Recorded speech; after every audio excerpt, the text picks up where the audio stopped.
Good morning बच्चों। तो स्वागत करती हूँ आपका आपके अपने YouTube चैनल हिंदी गुरु में। आज का टॉपिक रहेगा हमारा रचना के आधार पर वाक्य के भेद। 10th क्लास में इंपॉर्टेंट टॉपिक है ये। बोर्ड के एग्जाम में इससे 4 नंबर के क्वेश्चन पूछे जाते हैं। तो स्टार्ट करते हैं वीडियो को विदाउट टाइम वेस्ट किए। ओके, तो रचना के आधार पर वाक्य के 3 भेद होते हैं। कितने भेद होते हैं? 3 भेद होते हैं, जिसमें पहला है हमारा सरल वाक्य। ठीक है, सरल जैसे नाम से पता चल रहा है, बिल्कुल सिंपल होता है। इसमें परिभाषा की बात की जाती है, तो सरल वाक्य की परिभाषा आपकी रहेगी कि जिन वाक्यों में एक ही क्रेता और एक ही क्रिया होती है उसे हम सरल वाक्य कहते हैं, या जिन वाक्यों में एक ही उद्देश्य और एक ही विधेय होता है उसे हम सरल वाक्य कहते हैं। उदाहरण के लिए जैसे गीता पढ़ती है, ठीक है। किसान हल चला रहा है। देखो ये जो सेंटेंस है इसमें गीता क्या है? क्रेता है, और क्रेता ये हमारा क्या होता है? उद्देश्य होता है। और ये हमारा क्या है? पढ़ती है, ये हमारा सॉरी विधेय है। उद्देश्य लिख रही हूं मैं, सॉरी। ये हमारा क्या है? पढ़ती है, विधेय है। और ये भी हमारी क्या है? क्रिया है। ऐसे ही किसान हल चला रहा है। किसान क्या है? इसमें उद्देश्य है, और हल चला रहा है पूरा विधेय है। ठीक है, विधेय है हमारे पास। ये देखो क्या चला रहा है? हल। इसमें मैं थोड़ा सा ये बता देती हूँ, ये हमारा क्या रहेगा? कर्म रहेगा। ठीक है, चला रहा है ये हमारी क्रिया है। ओके, चला रहा क्या है? क्रिया है। इसमें कौन सी क्रिया है? ये संयुक्त क्रिया है। ओके, तो इसमें क्या हुआ कि एक ही उद्देश्य और एक ही विधेय होता है, उसे हम सरल वाक्य कहते हैं। आई होप समझ आ गया होगा। और आगे जो कोई वीडियो मिलेगी उसमें मैं इसके जो है ना एग्जाम्पल्स डाल दूंगी। अभी इस टॉपिक को समझ लो, क्लियर कर लो, इसकी जो पहचान होती है वो समझ लो। जो नेक्स्ट वीडियो आएगी उसमें मैं इसके एग्जाम्पल डाल दूंगी तीनों पॉइंट्स के। ठीक है, उसके थ्रू आपको और अच्छे से समझ आ जाएगा और आपकी प्रैक्टिस भी हो जाएगी। ओके, नेक्स्ट है हमारा संयुक्त वाक्य। संयुक्त का अर्थ होता है जोड़ना, ठीक है, या जुड़ा हुआ। संयुक्त वाक्य, संयुक्त वाक्य किसे कहते हैं? कि जिन वाक्यों में 2 पद या शब्द, पद और शब्द से रिलेटेड आपको एक वीडियो बना दूंगी मैं शॉर्ट्स में, उसमें समझ जाना कि पद और शब्द में क्या डिफरेंस होता है, कब शब्द होता है और कब पद होता है। ठीक है, कि जिन वाक्यों में 2 पद या 2 शब्द और 2 उपवाक्य किसी समुच्चय बोधक अव्यय से जुड़े होते हैं उसे हम संयुक्त वाक्य कहते हैं। ठीक है, दोबारा बता देती हूँ कि या जिन वाक्यों में 2 पद या 2 शब्द या 2 उपवाक्य किसी भी समुच्चय बोधक अव्यय से जुड़े होते हैं उसे हम संयुक्त वाक्य कहते हैं। ठीक है, अब देखो उपवाक्य क्या होते हैं। ठीक है, एक ही चीज है, उपवाक्य क्या होते हैं? तो उपवाक्य होते हैं कि इनका ये मतलब स्वतंत्र होते हैं, इनका अपना अर्थ होता है लेकिन वो अर्थ पूर्ण नहीं होता है। ठीक है, उपवाक्य क्या होते हैं कि अपना इनका अर्थ होता है लेकिन इनका अर्थ पूर्ण नहीं होता है। ठीक है, उसे हम उपवाक्य कहते हैं। ये वाक्य के छोटे भाग होते हैं। ठीक है, और शब्द और पद क्या होता है कि शब्द क्या होता है? स्वतंत्र होता है। ओके, शब्द होता है स्वतंत्र। मैं अभी क्लियर कर देती हूँ इसको कि शब्द स्वतंत्र होते हैं, और जब शब्दों को किसी भी वाक्य में यूज किया जाता है तो वो उस समय पद बन जाते हैं। ठीक है, जैसे कि देखो आम, आमविनिक शब्द है लेकिन यह आम का पेड़ है, तो इसमें जब आम शब्द ऐड हो गया तो आम को हम पद बोलेंगे, उस टाइम वो पद बन जाता है। ऐसे ही किसी भी वाक्य में जितने भी शब्द ऐड होते हैं वो उस समय पद कहलाते हैं। ठीक है, और उपवाक्य कि जिनका अपना अर्थ होता है, स्वतंत्र होते हैं लेकिन वो अर्थ पूर्ण नहीं होता है, उसे उपवाक्य कहते हैं। तो आपको संयुक्त वाक्य की डेफिनेशन समझ आ गई होगी। एग्जाम्पल के थ्रू समझते हैं। जैसे देखो, रीता और गीता पढ़ रहे हैं। इसमें देखो रीता और गीता दो पद हैं, ठीक है, और ये किससे जुड़े हुए हैं? और से। और क्या है हमारे पास यहाँ पे? समुच्चय बोधक अव्यय है, ठीक है।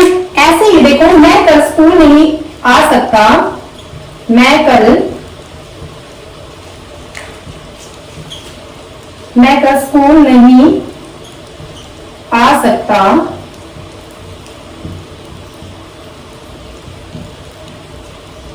क्योंकि मुझे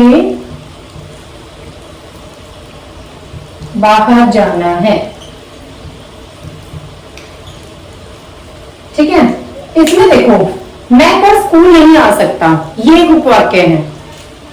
मुझे बाहर जाना है, ये भी एक उपवाक्य है। देखो, मुझे बाहर जाना है, मैं कल स्कूल नहीं आ सकता। देखो, मैं इन दोनों का अपना अपना अर्थ है, ठीक है, लेकिन इसमें मैं कल स्कूल नहीं आ सकता, क्यों नहीं आ सकता, ठीक है, तो वो बात अधूरी रह गई। तो उसको जोड़ने के लिए जब दूसरा वाक्य ऐड किया है, तो उसको ये जो क्योंकि है, यहाँ पे समुच्चय बोधक अव्यय है, उससे इसको जोड़ दिया गया है, ठीक है। अभी ना जो हमारे जो समुच्चय बोधक अव्यय होते हैं, ये अव्यय की एक टॉपिक और रहेगा, उसमें मैं आपको क्लियर करूंगी कि जो समुच्चय बोधक अव्यय होते हैं वो कितने टाइप्स के होते हैं, उसमें कौन कौन से होते हैं, ठीक है। और संयुक्त वाक्य है, जो समुच्चय बोधक अव्यय होते हैं वो कौन कौन से होते हैं, आपको संयुक्त वाक्य में किस तरीके से पहचान करनी है। तो देखो, जिन वाक्यों में आपको ओ अथवा किंतु परंतु इसलिए ताकि या,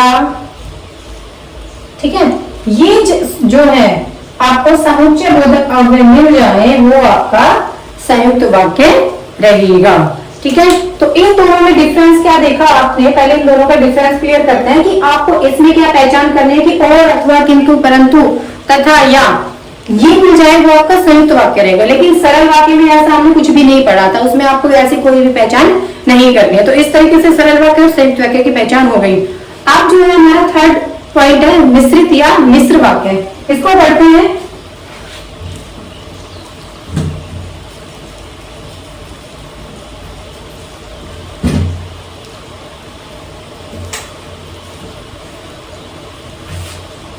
देखो बेटा, मिश्रित या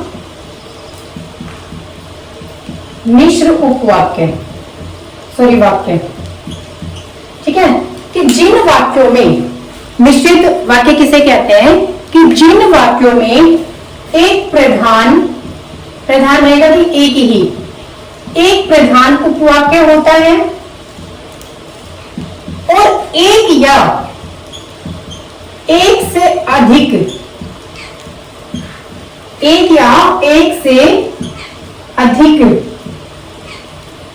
आश्रित उपवाक्य होते हैं, ठीक है, आश्रित उपवाक्य होते हैं।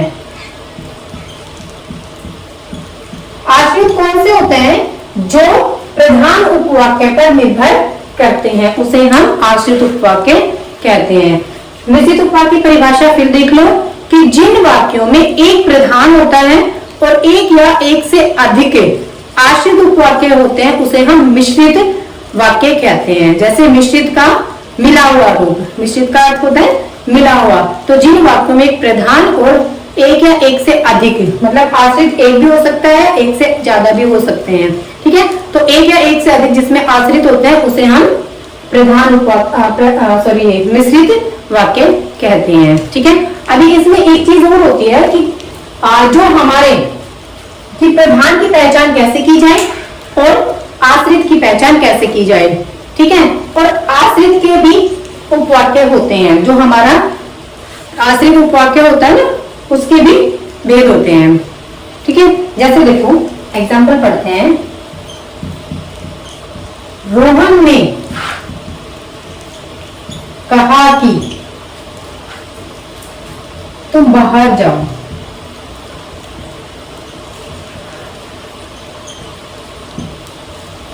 ठीक है। रोहन ने कहा कि तुम बाहर जाओ।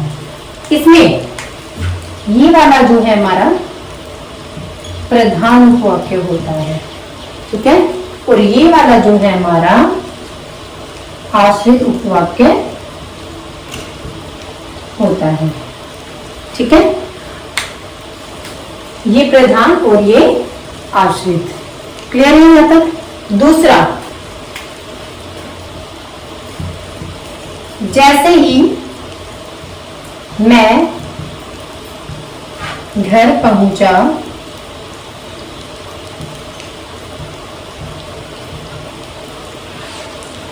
वैसे ही बारिश शुरू हो गई।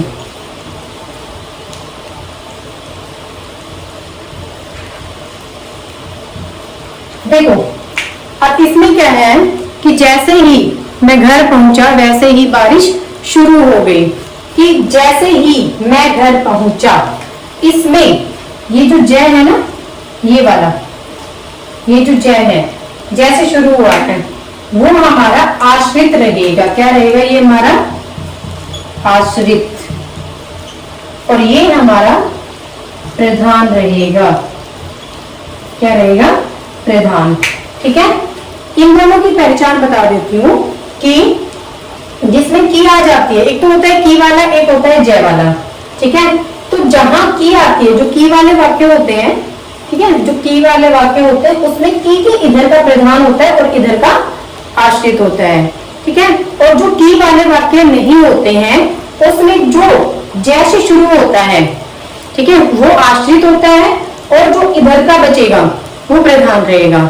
ठीक है, जैसे जैसे, जब, जिसने, जिसको, जिन्हें, ठीक है, जो जय वर्ण से शुरू होते हैं वो आपके आश्रित होते हैं, और जो इसमें जय वर्ण से शुरू नहीं होते हैं वो आपके प्रधान होते हैं। ठीक है, अब जो हमारा आश्रित उपवाक्य है उसके तीन उपभेद होते हैं। आश्रित के तीन उपभेद होते हैं। पहला है हमारा प्रधान,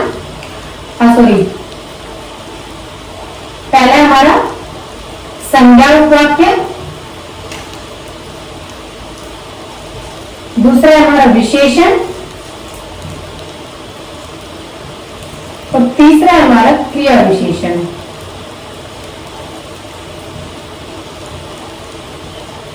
ठीक है, तो संज्ञा उपवाक्य कौन से होते हैं कि जो मिश्रित में की वाले वाक्य होते हैं ना, जिसमें की आती है, वो संज्ञा उपवाक्य रहेंगे आश्रित के।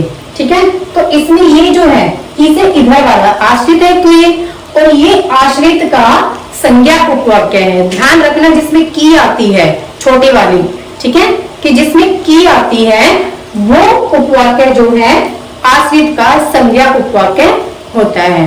क्लियर है यहाँ तक? इसमें कौन सा है? आश्रित का संज्ञा उपवाक्य है, क्योंकि इसमें छोटी की आई हुई है। ये चीज क्लियर है? सेकंड है हमारा विशेषण उपवाक्य। ठीक है, विशेषण का एग्जाम्पल दूसरा लिखती हूँ क्योंकि ये विशेषण का नहीं है। ठीक है, जो मेहनत करते हैं, जो मेहनत करते हैं वो सफल होते हैं।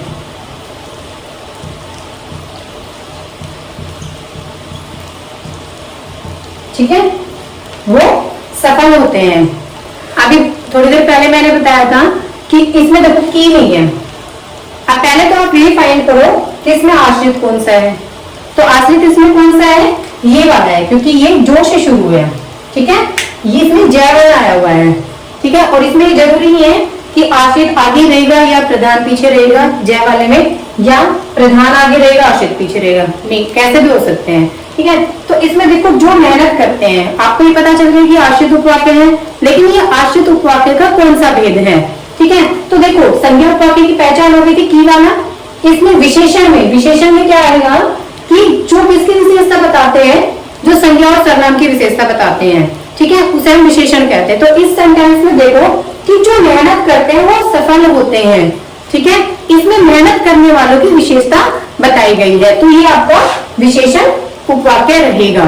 ठीक है, कि जो मेहनत करते हैं वो सफल होते हैं। ऐसे विद्यार्थियों की या किसी भी इंसान की बात की गई है, किसी भी संज्ञा की बात की गई है।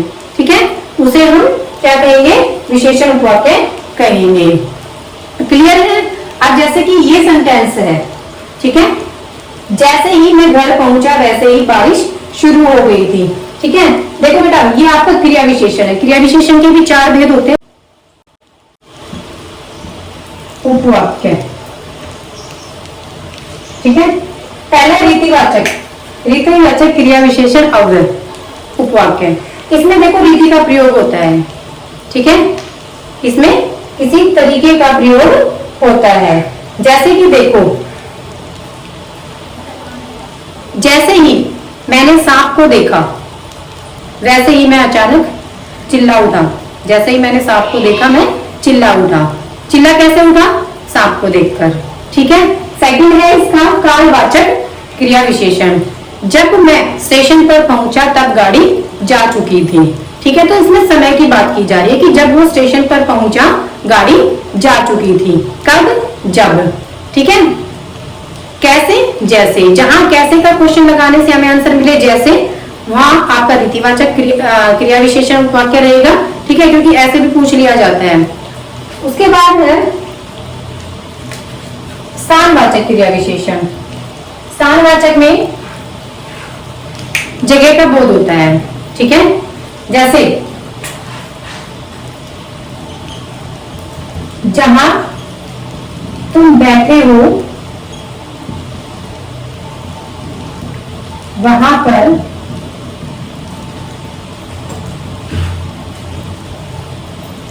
पानी है।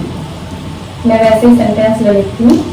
देखो यहाँ पर क्या है, जहां तुम बैठे हो, ये हमारा आश्रित है और आश्रित का कौन सा है? ये क्रिया विशेषण है और क्रिया विशेषण का कौन सा है? स्थानवाचक क्रिया विशेषण है। ठीक है, क्योंकि इसमें जगह का बोध हुआ है। परिमाण में उतना खाओ जितना पचा सको। ठीक है, उतना खाओ जितना पचा सको। इसमें ये हमारा प्रधान उपवाक्य रहेगा और ये हमारा कौन सा हो जाएगा? आश्रित। शायद ये खत्म होगी भी। और ये आश्रित का कौन सा रहेगा? परिमाण वाचक। ठीक है, क्योंकि इसमें परिमाण की बात की जा रही है। ये टॉपिक जो है आपको अव्यय में क्लियर हो जाएगा और उसमें अच्छे से समझ आ जाएगा। ठीक है, आई होप आपको वीडियो अच्छी लगी होगी। ठीक है, तो वीडियो को लाइक करना, शेयर करना और सब्सक्राइब करना, कमेंट भी करना। ओके, सपोर्ट कीजिए मुझे, क्योंकि आपके सपोर्ट की बहुत जरूरत है। ओके, इसी के साथ ही thank you, thanks for watching.